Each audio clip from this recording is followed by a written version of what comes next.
गांव पहुंचता है।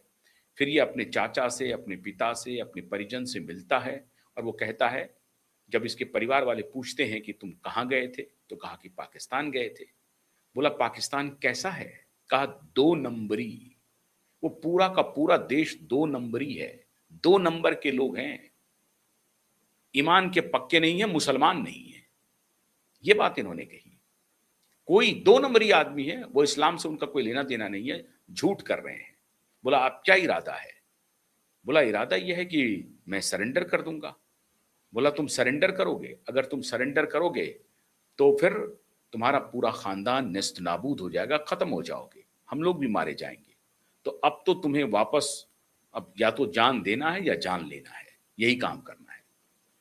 और फिर ये शख्स उस दिन पाकिस्तान जो ये जाता है, मुश्ताक अहमद भट्ट, 6 महीने में जो कुछ भी इन्होंने झेला, ये एक पल में जब इनके परिजन ने इन्हें रिजेक्ट कर दिया, तो एक पल में इन्हें लगा कि अब तो मुझे परिवार ने भी रिजेक्ट कर दिया।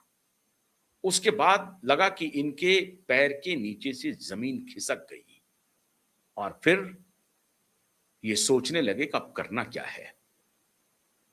जबरदस्त इनका इंटरव्यू है, पॉडकास्ट है, मैं आपको कहूंगा कि आप उसे देखिए। मैं खुद भी संपर्क करने की कोशिश कर रहा हूं और बहुत जल्द मैं मुश्ताक अहमद भट्ट को भी अपने कार्यक्रम में लाने की कोशिश करूंगा, या दूसरे जो आतंकवादी हैं, जो आतंक का रास्ता छोड़ करके भारत सरकार के लिए कहीं खुफिया एजेंसी में काम कर रहे हैं, इंडियन आर्मी में काम कर रहे हैं, कहीं पुलिस में काम कर रहे हैं, उनको भी मैं लाने की कोशिश करूंगा बहुत जल्द।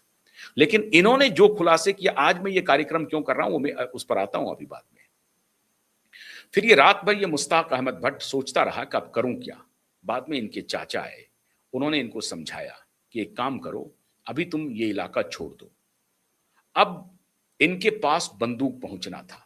पहले जिस छावनी में ये रुके थे, वहां से ये घर आए थे। इनको कहा गया कि 2-4-5 दिन अपने घर में आराम करो, तुम्हारे पास असलहा पहुंच जाएगा और उसके बाद हम तुमको जो आदेश देंगे वो तुमको करना है। मतलब दिल्ली पर चढ़ाई करनी है, कश्मीर में खून खराबा करना है, ये सब हम तुमको बताएंगे, हमारे आदेश की प्रतीक्षा करो। तो ये आदेश की प्रतीक्षा में लग गया था। लेकिन दूसरे दिन इसके चाचा ने कहा कि तुम क्या सोच रहे हो? सोचा क्या है? इसने कहा कि मैं सोच रहा हूं कि सरेंडर कर दूं। बोला नहीं, सरेंडर वरेंडर के चक्कर में मत पड़ो। तुम एक काम करो, अभी ये इलाका छोड़ दो। बोला कि ये इलाका कैसे छोड़ेंगे, हम तो सेक्शन कमांडर हैं, हमारी सारी गतिविधियों पर उसकी भी नजर है। बोला कुछ नहीं होता है, तुम चले जाओ यहां से। फिर ये जंगल चला गया और जंगल में कुछ 1 आध 2 दिन बिताने की कोशिश की, लेकिन वहां से फिर बात नहीं बनी। फिर ये अपने किसी दोस्त से मुलाकात की, दोस्त को कहा कि कोई भी जतन करके मुझे भारतीय इंटेलिजेंस से, इंडियन इंडियन इंटेलिजेंस एजेंसी से मेरी बात करवाओ, खुफिया एजेंसी से मेरी बात करवाओ या आर्मी से मेरी बात करवाओ, किसी से मेरी बात करवाओ। कहा कि ठीक है, करवाते हैं बात।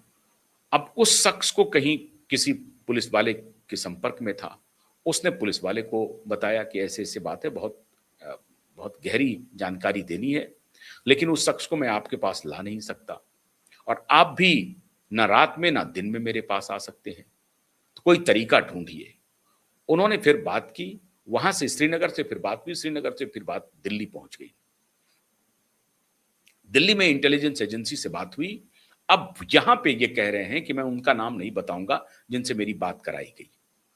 उसने इन्हें कहा कि देखो, बोला तुम्हें क्या चाहिए? बोला मुझे दिल्ली पुलिस में नौकरी दे दो। बोला दिल्ली पुलिस में नौकरी दे दें, ऐसे तो नौकरी मिलेगी नहीं। बोला बदले में आप बताओ, आपको जो चाहिए वो मैं करूँगा। आपको जितने टेररिस्ट चाहिए वो सब दूँगा। बोला नहीं, मुझे टेररिस्ट नहीं चाहिए। फिर बोला क्या चाहिए? बोला मैं बताता हूँ क्या चाहिए। इंतज़ार करो, तुमसे मुलाकात कैसे होगी? हमारे आदमी तुम्हारे पास पहुँचेंगे। कहा कि मैं फलाने-फलाने जगह पर हूँ, आप चाहें तो अपने आदमी को भेज दीजिए। अब सवाल ये था कि भारतीय खुफिया एजेंसी के लोग तो श्रीनगर में चप्पे-चप्पे पर हैं, नज़र बनाए हुए हैं। उन्होंने लोकल इंटेलिजेंस को बताया, उसने फिर उसको संदेश दिया कि कौन आदमी आपसे मिलने जाएगा और किस रूप में जाएगा। पता चला एक दिन दिन में ही आवाज़ आ रही है बाहर से कि सूट ले लो, सूट ले लो, और 3 बार 4 बार उसने कहा सूट ले लो, सूट लो। तब तक इनको जानकारी आ गई थी, इनके दोस्त ने बता दिया था कि ऐसे-ऐसे सूट लेकर के आएगा, सूट बेचने के बहाने। वो तुमसे मिलेगा। फिर उसने कहा कि अच्छा, ये सूट की आवाज आ गई है। इसने फटाक से बुलाया, भाई आ जाओ, हमें सूट लेना है। आ गया। फिर उसके बाद उनसे बात हुई तो जो व्यक्ति जो सूट बेचने वाला था, उसने संदेश में कहा कि हमारे पास जानकारी है कि उन्हें टेररिस्ट नहीं चाहिए जो भारत में है, नहीं चाहिए। तो फिर उन्हें क्या चाहिए? उन्हें चाहिए पाकिस्तान के सभी उन अड्डों की एक-एक जानकारी, जहां तक तुम गए हो, जो तुम कह रहे हो कि तुम्हारे पास पाकिस्तान की सारी जानकारी है और तुम पाकिस्तान से 6 महीने के बाद लौटे हो ट्रेनिंग लेकर के। तो तुमने कहां ट्रेनिंग ली? कौन ट्रेनिंग दे रहा था? और कितने और ट्रेन्ड लोग हैं जो अभी पाकिस्तान में हैं, कितने अभी भारत आए हैं? इस सब का पूरा तुमको डेटा देना पड़ेगा, एक-एक रूट तुम्हें बताना पड़ेगा। तो बोला कि बदले में मिलेगा क्या? बोला बदले में तुम जो चाहते हो वो मिलेगा। अब ये शख्स कह रहा है, इंटरव्यू में कह रहा है ये शख्स कैमरे पे, कि अब मुझे उस शख्स पर कोई भरोसा नहीं हुआ, उसने हमें बता तो दिया कि हम उसको हमसे क्या चाहिए। बोला कि अब तुम्हारी बात करवाएँगे। फिर उन्होंने जो दिल्ली के लोग थे, उनसे बात करवाई। वो बार-बार कोशिश पॉडकास्ट में कोशिश करने की कोशिश कर रहा है कि वो क्या अजित डोभाल थे? उन्होंने कहा कि मैं नाम नहीं बताऊँगा। उन्होंने कहा कि मेरी बात करवाओ। फिर उन्होंने दिल्ली में उस इंटेलिजेंस ऑफिसर से बात करवाई। कहा देखो जी, तुम जो चाहते हो वो हम सब करेंगे, लेकिन तुम्हें ये काम करना पड़ेगा। तो कहा कि ठीक है साहब, कर सकते हैं।